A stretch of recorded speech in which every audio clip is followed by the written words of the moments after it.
বৰ্তমান এই সেশনৰ চৰকাৰী নাৰ্ছিং কোৰ্সৰ এপ্লিকেশন ফৰ্ম আহিছে আৰু ফৰ্ম ফিলআপ ইতিমধ্যে আৰম্ভ হৈছে। তোমালোকে যদি নাৰ্ছিং কোৰ্সত এডমিশন ল'ব বিচাৰিছা এইটো সেশনত তেতিয়াহ'লে এই ভিডিঅ'টো সম্পূৰ্ণ চোৱা। এই ভিডিঅ'ৰ জৰিয়তে কিছুমান ইম্পৰ্টেন্ট পইণ্ট জনাই দিয়া হ'ব।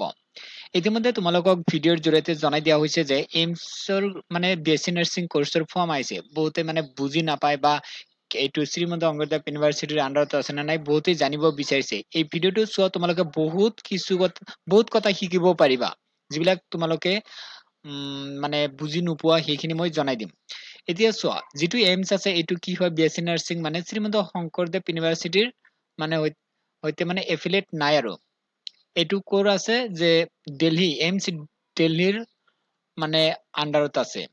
এতিয়া কোনটো ভাল হ'ব শ্ৰীমন্ত শংকৰদেৱ ইউনিভাৰ্চিটিৰ আন্ডাৰত যদি বিএছচি নাৰ্ছিং কৰো সেইটো ভাল হ'ব নে এইমছৰ যেটো আছে এইমছটো অল ইণ্ডিয়াত বহুত আছে গুৱাহাটীতো আছে গুৱাহাটীত কিমান আছে 60 সিট আছে মাত্ৰ 60 মানে ছোৱালী ক্যান্ডিডেট অনলি এডমিশন ল'ব পাৰে আৰু এইমছ কি কৰে নিজাকৈ এন্ট্ৰেন্স পৰীক্ষা পাতে তেতিয়াহ'লে শ্ৰীমন্ত শংকৰদেৱ ইউনিভাৰ্চিটিৰ এন্ট্ৰেন্স পৰীক্ষা দিব নালাগে যদি এইমছত এডমিশন ল'ব বিচাৰে যিসকলে সিহঁতৰ শ্ৰীমন্ত শংকৰদেৱ ইউনিভাৰ্চিটিৰ এন্ট্ৰেন্স পৰীক্ষা দিব নালাগে। আৰু ইয়াতে তোমালোকৰ কোনটো সুবিধা বেছি হ'ব মানে শ্ৰীমন্ত নে এইমছৰ তোমালোকৰ বেষ্ট হ'ব এইমছ হ'ব কাৰণ এইটো হ'ল চেন্ট্ৰেল লেভেলৰ হয়। ইয়াতে খৰচ কম হয় খৰচ নৰ্মেল হয় অলৰেডি জনাই দিছো 25 টকা ৰেজিষ্ট্ৰেচন ফি তাৰ পিছত তোমালোকৰ যেটো টিউশন ফি আছে 600 হোষ্টেলত 700 দিব লাগে মাহিলি বহুত কম খৰচ এইবিলাক নৰ্মেল হয় কিন্তু শ্ৰীমন্ত শংকৰদেৱ ইউনিভাৰ্চিটিৰ আন্ডাৰত যিবিলাক অসমত চৰকাৰী নাৰ্ছিং কলেজ আছে তাতে কিন্তু খৰচ আছে ইয়াতকৈ বেছি খৰচ আছে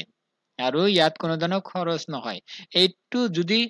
এইমছত পোৱা তেতিয়াহ'লে তোমালোকৰ মানে ডিমান্ডটো বেলেগ হ'ব কাৰণ এইবিলাক টপ ইনষ্টিটিউট হয় ইণ্ডিয়াৰ ভিতৰত অল ইণ্ডিয়াত বহুত কেইখন এইমছ আছে তোমালোকে এতিয়া ফৰ্মটো ফিলআপ কৰিব পাৰিবা আৰু শ্ৰীমন্ত শংকৰদেৱ ইউনিভাৰ্চিটিৰ এপ্লিকেশন ফৰ্ম এতিয়ালৈকে দিয়া নাই দিলেই তোমালোকক জনাই দিয়া হ'ব এক মাহৰ ভিতৰতে আহি যাব। এতিয়া তোমালোকক কিছুমান ইম্পৰ্টেন্ট পইণ্ট হ'ল যে অসমীয়াত আহিব নে নাই প্ৰশ্ন অসমীয়াত এবাৰ নহয় এইটো যেটো পৰীক্ষা হয় যেটো এমসিএ পৰীক্ষা পাতে এইটোত অসমীয়া লেংগুৱেজ নাথাকে হিন্দী থাকিব ইংলিছ থাকিব পৰীক্ষা কিহত দিব লাগিব কম্পিউটাৰত অনলাইন হ'ব। তো ইতিমধ্যে বহুতে ফৰ্ম ফিলআপ কৰিছে আৰু আমাৰ পৰা কিতাপ লৈছে ই বুক পৰীক্ষাৰ সিলেবাস দিছো ফিজিক্স কেমিষ্ট্ৰি বায়োলজি আৰু জেনাৰেল নলেজ অৰ্থাৎ জিকে বুলি কওঁ 3100 প্ৰশ্ন উত্তৰ আছে আৰু মক টেষ্টও দিয়া হয় গ্ৰুপত দি আছো তোমালোকে এনে ফ্ৰীতে এইবিলাক প্ৰেক্টিচ কৰিব পাৰিবা। তাৰ পিছত ইয়াতে এপ্লাইৰ লিংক পাবা মে মাহৰ 7 তাৰিখ হ'ল লাষ্ট ডেট যিসকলে সায়েন্সৰ পৰা এইচএছ পাস কৰিছে সেইসকল ক্যান্ডিডেট এপ্লাই কৰিব পাৰিব। কিতাপৰ বৰ্তমান অফাৰ চলি আছে 199 299 বহুতে মানে প্ৰবলেম পাই আছে এতিয়া বৰ্তমান অফাৰ চলি আছে 199ত কিনিব পাৰিবা হোৱাটসএপ নাম্বাৰ পাবা তাৰ পৰা তোমালোকে যোগাযোগ কৰি ল'ব পাৰিবা ই বুক হয় 17 বছৰ মিনিমাম বিচাৰিছে 35 হ'ব লাগিব মেক্সিমাম ইয়াৰ যাতে ওপৰত নহয় আৰু তোমালোকৰ 55% লাগিব ফিজিক্স কেমিষ্ট্ৰি বায়োলজি লগতে ইংলিছ এই চাৰিখন সাবজেক্ট মিলি যদি 55 হৈছে তেতিয়ালে এপ্লাই কৰিব পাৰিবা।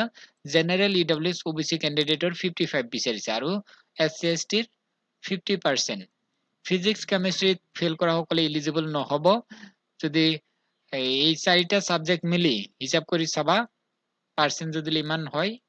তেতিয়ালে এলিজিবল হ'ব এপ্লাই কৰিব পাৰিবা আৰু এমএসসি নাৰ্ছিং কোৰ্স আহিছে পোষ্ট বেসিক আহিছে এইবিলাক ফিলআপ কৰাত যিসকলে পঢ়িব বিচাৰিছে বহুত মানে এইবিলাক কম খৰচতে কোৰ্স কমপ্লিট কৰিব পাৰিবা ধৰিব গলে এইটো ফ্ৰী কোৰ্স হয় তোমালোকে এতিয়া কাম কৰা ভিডিও ডেসক্ৰিপশনত লিংক আছে হোৱাটসএপ নম্বৰ আছে যোগাযোগ কৰা বৰ্তমান লিংক এক্টিভ আছে বাকি যিবিলাক প্ৰসেস আছে মই জনাই দিম স্টেপ বাই স্টেপ তোমালোকক জনাই দিম বৰ্তমান বেসিক ৰেজিষ্ট্ৰেচন কৰি থৈ দিয়া অলৰেডি মই ভিডিও তোমালোকক দিছো সেইবিলাক ফলো কৰা এডমিশন যেতিয়ালৈকে সম্পূৰ্ণ নহয় তেতিয়ালৈকে তোমালোকক স্টেপ বাই স্টেপ মই গাইড কৰি থাকিম কাৰণ প্ৰত্যেক বছৰত গাইড কৰা হৈছে বহুতে এডমিশন পাইছে এই চেনেলৰ ভিডিও চাই এপ্লাই কৰি লগতে আমাৰ গ্ৰুপৰ পৰা বহুতেই জিএনএম বিএসসি নাৰ্ছিং কোৰ্সত এডমিশন পাইছে তোমালোকে কাম কৰা ভিডিও ডেসক্ৰিপশনত লিংক দিয়া আছে লিংকত ক্লিক কৰি চেক কৰা